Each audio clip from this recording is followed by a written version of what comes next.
Welcome to this analysis video in which we're looking at the first chapter or the first book of the Iliad by Homer.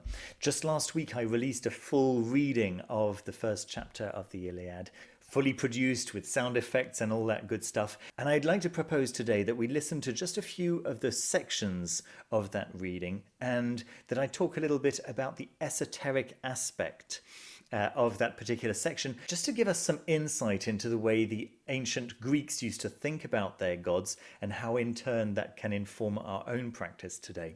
Let's have a listen. The Iliad by Homer, Book 1. Wrath. Sing, goddess, of the wrath of Achilles, Peleus' son. Oh wait, very short first section there. So the first thing that I'd like to draw your attention to is that first word that was used, wrath.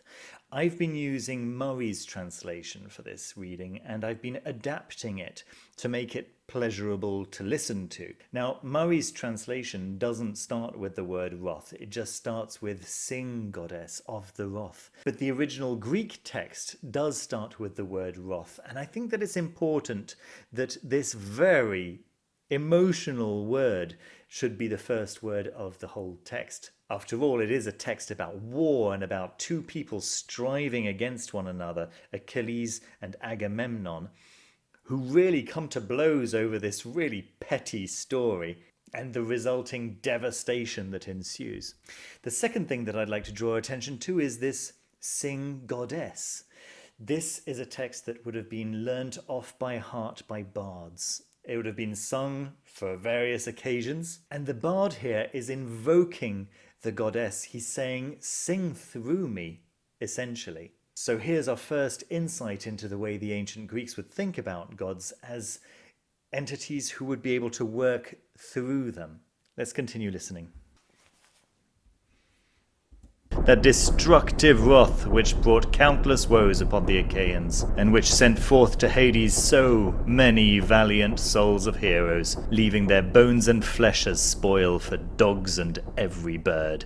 Here's the account of how Zeus's plan came to fulfillment from the time when Agamemnon, son of Atreus and king of men, and brilliant Achilles first parted in strife. So again, we have a god being mentioned here. This is the story about how Zeus's plan came to fulfillment. As we'll see as we get a little bit further into the text, yes, the plot is happening here on Earth among mortals, but really what's happening is behind the scenes, these gods with agendas just like anyone else, scheming behind each other's backs for the benefit of one or the other side. Which of the gods was it then that brought these two together to contend? Indeed, it was Apollo, son of Leto and Zeus. Agamemnon, the son of Atreus, had wrought dishonor upon the priest Chryses, and so, out of anger against the king, Apollo had roused an evil pestilence throughout the host, and the people began to perish. All right, an interesting point here again. We have Apollo as the god who started it all off. And we're told that he started it all off because one of his priests was dishonored. We're going to find out in a little while exactly how that happened. Chryses had come to the swift ships of the Achaeans to free his daughter, bearing ransom beyond counting. And in his hands he held a staff of gold bearing the wreaths of Apollo, the archer god who strikes from afar. And he implored all of the Achaeans, but most of all the two sons of Atreus, the marshallers of the people. Sons of Atreus and other well-grieved Achaeans, may the gods who have homes upon Olympus grant you favor and success in sacking the city of Priam, and watch over your safe return to your homes. But release my dear child to me, and accept the ransom out of reverence for the son of Zeus, the mighty Apollo who strikes from afar. Oh, a lot of very good stuff there. So first of all, we have this priest who's been beaten, who's addressing his aggressor, the one who has invaded his city, Agamemnon. And the way he addresses him is with reverence. And the way he shows reverence is by asking Zeus to bless his future endeavors. And he then asks Agamemnon, out of respect for Apollo, the son of Zeus, release my daughter to me. The name that he gives to Apollo at this point is Apollo who strikes from afar. Now, Apollo's got many epithets, many names that are given to him. But I find it interesting that already he's setting him up as the god who strikes from afar. This to me is already a part of the priest's invocation of Apollo, a specific aspect of Apollo. The gods in ancient Greece were responsible for an aspect of life, not just maintaining that aspect of life, but taking it away as well. If a particular god was responsible for wealth, that particular god was also responsible for poverty, the presence or the absence of that particular thing. And Apollo, being the solar god who took over responsibility for solar concerns after the Titan Helios was deposed, Apollo became the god responsible for giving health, but also for taking health away. Then all the rest of the Achaeans shouted their assent, both to reverence the priest and to accept the glorious ransom. Yet Agamemnon's heart remained defiant. He dismissed him harshly and laid upon him this stern command: "Let me not find you, old man, by the hollow ships, either tarrying now or coming back later, lest your staff and the wreath of the god not protect you. I will not set your daughter free. I will see to it that old age comes upon her in our house, in Argos, far from her native land, working the loom and serving my bed. Now leave. I'll not be able to guarantee your safe return if you continue to anger me here." Seized with fear, the old man obeyed and left without a word, following the thunderous, crashing waves along the seashore. When he had put some distance between himself and the king, the old man prayed earnestly to the lord Apollo, whom fair-haired Leto bore. "Hear me, god of the silver bow, who stand over Chryses and holy Scylla, and rule mightily over Tenedos. O Sminthean god! If ever I completed the construction of a temple to your pleasing, or if ever I found favour in your eyes by my burnt offerings to you, of fat thigh pieces of bulls and goats, fulfill this prayer for me. Let the Danaans pay for my tears by your arrows." Right. Oh my goodness, a wealth of information right here. First of all the epithets given to Apollo. Even the narrator starts off by calling Apollo born of Leto. In other words, talking about your family. This, of course, is the way you'd speak to someone who's close to you. "Hey, I hope your mother's well. Pass on my regards," that kind of thing. Now, you'll remember that Chryses started off talking about Apollo by calling him the god who strikes from afar. And right now, in addressing him, he calls him, "O god of the silver bow." So already he's setting him up as the specific aspect of Apollo who shoots arrows. He also calls him Sminthean god, which I really love. Sminthos in Greek is the mouse, and the mouse was considered to be close to the ground and therefore able to be inspired by the exhalations of the earth, and therefore were associated with divination. And as you may or may not know, the temples in Delphi associated with Apollo were where the oracles were sat. So Apollo is associated with divination. Sminthean god, divinatory god. So he starts off with all of these: the god who stands over Chryses and Scylla, the god who rules mightily over Tenedos, all of these really flattering terms that Chryses is using. So this is how this evocation starts off. A reminder of how close they are, talking about the family. A hint of Apollo's abilities to cause destruction with his silver bow, and many flattering remarks. But then comes a crunch. A reminder of how much Chryses regularly does for Apollo. "Hey, remember all the temples I made for you? If you were ever pleased by any of those that I made for you, listen to me now. You know all those offerings of burnt meats that I made for you? Maybe you enjoyed those. Well, remember those right now. I've got something to ask you. Fulfill this prayer for me. Let the Danaans pay for my tears by your arrows." Now we know why Apollo is the god who strikes from afar. Now we know why he is the god of the silver bow. You're going to need that silver bow in a few moments. This is the particular aspect of Apollo that Chryses is calling upon. So for me, I think this is an interesting first lesson. Using epithets has tremendous power. As we've determined earlier on, these ancient Greek gods are responsible for an aspect of life, but not just bringing this aspect. There aren't two separate gods who bring health and disease. It's the same God. The God who brings health also takes health away. So these aren't very simple gods who are only responsible for one particular aspect. They're responsible for everything about that aspect. And so it makes sense to use epithets to say, listen, this is the particular aspect of you that I want to call upon right now. All right, let's listen to the arrival of Apollo and then we'll move on to the next part. So he spoke in prayer, and Phoebus Apollo heard him. Down from the peaks of Olympus he strode, angered at heart, bearing on his shoulders his bow and quiver. The arrows rattled on the angry god's shoulders with every step, and his coming was like the night. Then he sat down, apart from the ships, and let an arrow fly. Terrible was the twang of the silver bow. First assailed were the mules and the swift dogs, but then on the men themselves he let his stinging shafts fly, striking again and again, and soon the pyres of the dead burnt thick and without cease. All right, so a very physical description of Apollo arriving down from the mountain and sitting down and then striking with his bow. Everything that's described here has got a very visceral feel to it. The author says that his coming is like the night, so something deeply terrifying, something inexorable, something that cannot be stopped. And then there's this very material description of the arrows shaking in their quiver with every step that he's taking. So a very physical, very material description with real-world consequences, clearly.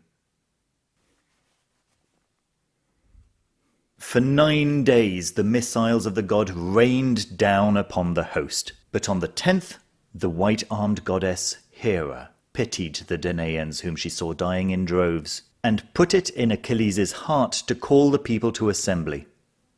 They soon gathered into a crowd, and swift-footed Achilles rose and spoke. I like this passage. It shows that the gods can act out of their own agency as well. White-armed Hera takes pity upon the Danaans, whom she doesn't want to see dying. By the way, Danaans, Achaeans, and Greeks are 3 words that can be used interchangeably. They all mean the Greeks, basically, depending on how many syllables the author needs for that particular stanza of his poem. So yes, white-armed Hera, the wife of Zeus, takes pity upon the Danaans and puts a thought into Achilles' heart. A thought which she hopes is going to bring an end to this really bad situation. Alright, so the next little bit of text here is where Achilles is asking Calchas to tell the people present why he thinks Apollo is causing such devastation. Calchas is an ornithomancer, a bird diviner, and as a practitioner of the divinatory arts, he's naturally close to Apollo, the god of divination, remember from earlier. And Calchas is really reluctant. He's like, Agamemnon isn't going to like what I've got to say. And Achilles says, don't worry, I'll protect you. If Agamemnon doesn't like what you've got to say, I'll make sure that you're safe. And so Calchas says yes, because Agamemnon's not given back the daughter of Chryses. Sure enough, Agamemnon doesn't like it, accuses Calchas of always being so negative, and Achilles comes to his defense as he had promised. So then there's this bickering that goes back and forth between them. Agamemnon saying, fine, I'll send her back, but I want some other kind of reward. And Achilles saying, what reward can we give you? You always get the lion's share. All the loot has been given out already. It's not like we've got a common chest from which we can just draw and give to you. We'd have to get all the soldiers to give their loot back, and that would not do. And the fight just gets worse and worse and worse until... So he spoke, Grief came upon Achilles, son of Peleus, and within his shaggy breast his heart was divided, whether he should draw his sharp sword from beside his thigh, and break up the assembly, and slay the son of Atreus, or stay his anger and curb his spirit. While he pondered this in mind and heart, and was drawing from his sheath his great sword, Athena came down to him from above. The white-armed goddess Hera had sent her forth, for in her heart she loved and cared for both men. Athena grasped Achilles' hair from behind, and as he turned around, he was seized with wonder, immediately recognizing Pallas Athena, who had appeared to him and to none other. Her eyes blazed with a terrible light. Then Achilles addressed her with winged words and said, "Daughter of Aegis-bearing Zeus, why now have you come? Is it so that you might see the arrogance of Agamemnon, son of Atreus, for yourself? I will say this now, and may it be brought to pass. Through his own excessive pride shall he presently lose his life."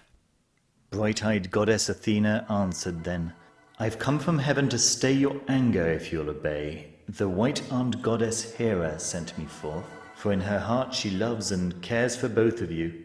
But come, cease from strife, and do not grasp the sword with your hand. With words indeed taunt him, telling him how it shall be. For thus will I speak, and this thing shall truly be brought to pass. Hereafter 3 times as many glorious gifts shall be yours on account of this arrogance, but refrain, and obey us." In answer to her spoke swift-footed Achilles, "It is necessary, goddess, to observe the words of you both, however angered a man be in his heart, for it is better so. After all, it is to whomever obeys the gods that, in turn, they gladly lend their ear." Thus he spoke, and stayed his heavy hand on the silver hilt, thrusting the great sword back into its sheath, unwilling to disobey the word of Athena. And so she returned to Olympus, to the palace of Aegis-bearing Zeus, to join the company of the other gods. There we go. So, a fascinating scene there where Athena appears to Achilles in a very physical way. He's the only one who can see her, but nevertheless she tugs on his hair. So quite a physical representation, once again, very reminiscent of what we heard earlier on with Apollo descending the mountain.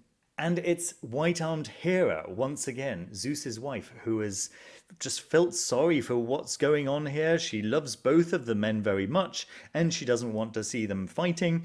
And so she sends Athena to calm things down, because she doesn't want Achilles to kill Agamemnon and then get Achilles into trouble and so on and so forth. So again, we've got this compassion coming through from Hera, the white-armed goddess.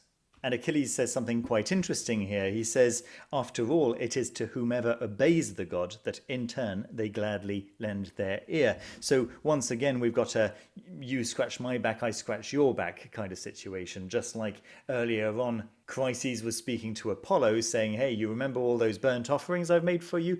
Please, it's time for you now to return that favor." Achilles is confirming this here. Whoever obeys the gods, whoever listens to the gods and does their will, in turn, they can expect the gods to listen back.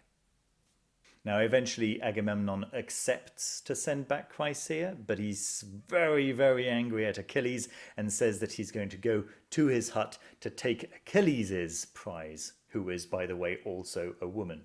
And Achilles just can't take this. It's just the worst insult that he's ever borne. And so he goes to his hut and he sulks, essentially. And sure enough, Agamemnon sends a couple of his men to Achilles' hut to take away Briseis, Achilles' prize. Achilles is devastated, and he goes to speak to his mother, who is a goddess, a sea nymph called Thetis. So he basically tells her the whole story once again, like a recap. Last episode on the Iliad kind of situation. And again, she's incredibly compassionate. Let's listen to what happens. For the quick-glancing Achaeans are taking Agamemnon's maiden in a swift ship back to Chryses along with gifts to the god. While the other woman, the daughter of Briseis, whom the sons of the Achaeans gave me, the heralds have now just taken from my tent and led away.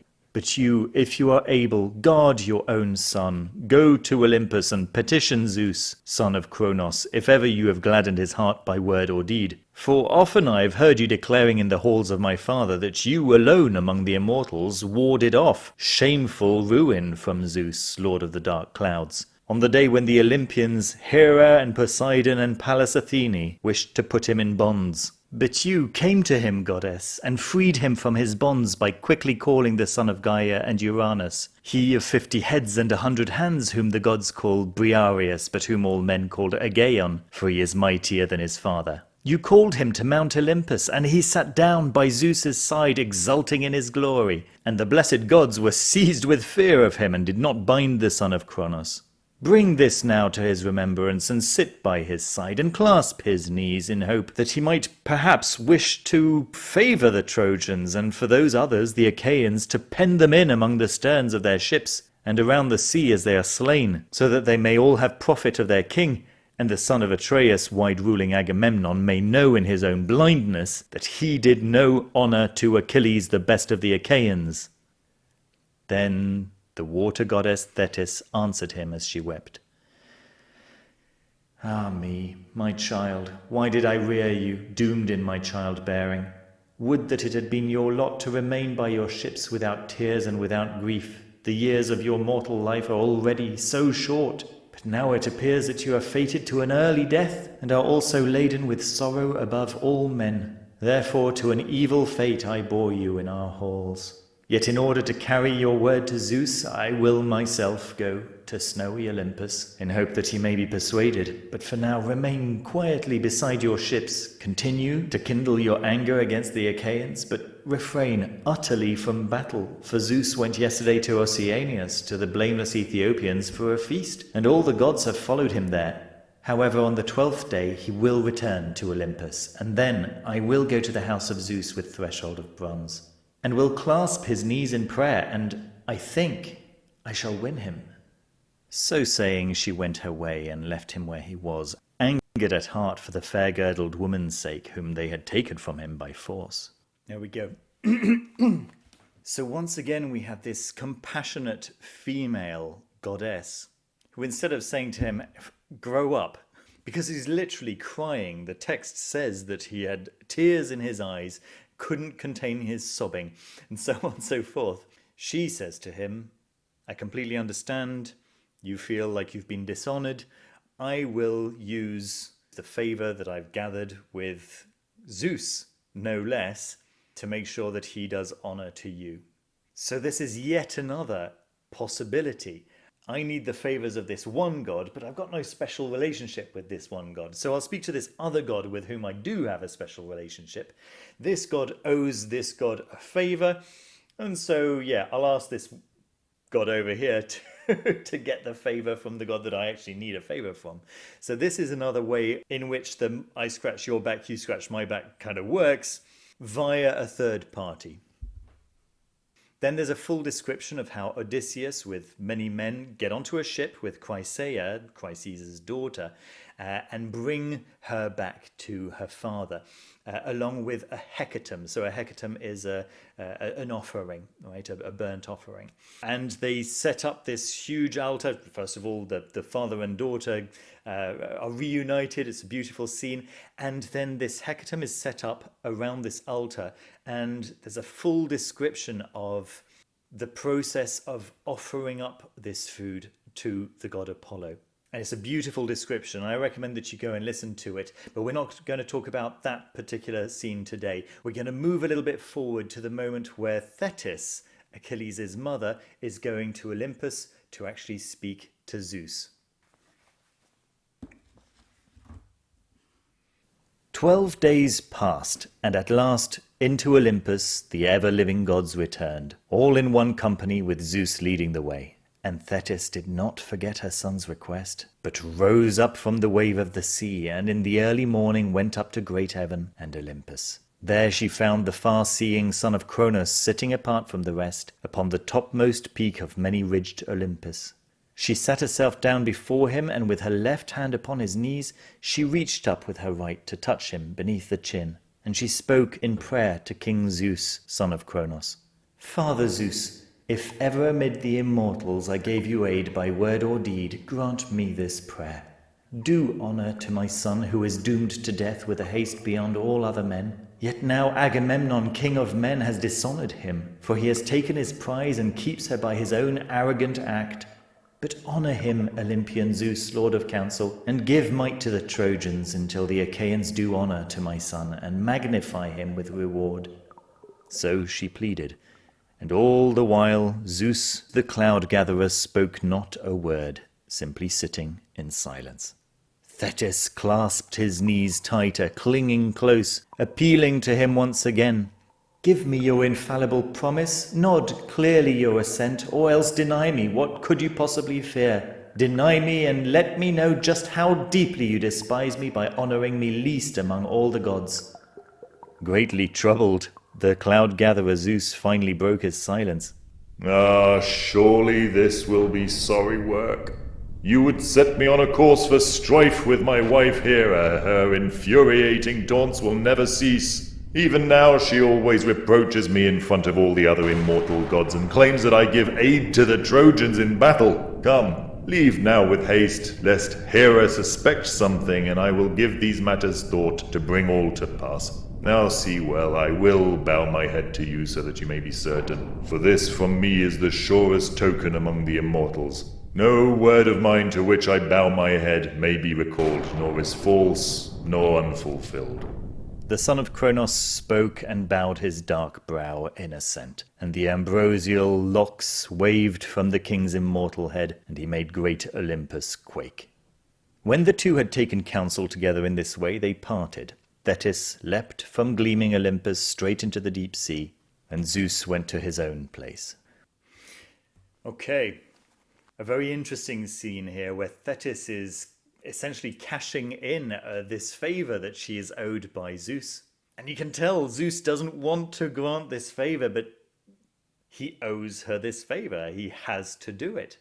And his thoughts are for, what is my wife going to say about this? I'm never going to hear the end of it kind of situation, right? Zeus is not a good husband. There's the least we can say about it, and I'll let you finish listening to the whole story and find out how he actually handles his wife. It's not nice, it's not pretty, but it'll give you an idea of how the ancient Greeks thought of the gods, and specifically of Zeus. But to me, this speaks directly to the almost humanity of these gods. They're subject to the same dilemmas. Who am I supposed to help? I have to help this person. It's in the rules. I also have to help this person. It's in the rules. And yet, I cannot help one without destroying the other. And these are the kinds of dilemmas that these gods are subjected to. And they have to make decisions based on that. And they're worried about, what are other gods going to think about it? What kind of aggro am I going to get about it when I get home? So yeah, Game of Thrones on Mount Olympus. There we are. That's my insight for today. If you found the video interesting, I've had a huge amount of fun exploring this first chapter of the Iliad, first rewriting it to be listenable, and then recording it, and now today analyzing it all for you. I do hope to do some more reading in the future, even though it turns out that YouTube's algorithm clearly hates audiobooks. Speaking of which, of course, if you haven't already clicked the like button or the subscribe button, please do consider taking a moment now to locate those below the video. And if you're feeling particularly generous, you might like to buy me a coffee by clicking on the super thanks button below, or leaving a tip via PayPal. I'd certainly definitely appreciate that. Please remember that members of the channel get to watch these videos 1 week before everyone else, and with no advertisements for that week. And they also get exclusive access to the Foolish Fish Discord server. You can find instructions on how to become a member, and also on how members can join the Foolish Fish Discord down in the video description. For now, let me just take a second to thank every single Foolish Fish member out there. Thank you so much for making experiments such as this one possible. And in particular, a huge thank you to our 2 Level Infinity members, David Venturini and Caitlin Kopok. What incredible generosity. Your support is central to what goes on here. I'm really very deeply grateful. And finally, thank you to every single one of you who have taken the time to watch this video. Take care of yourselves and of each other, see you soon with another video.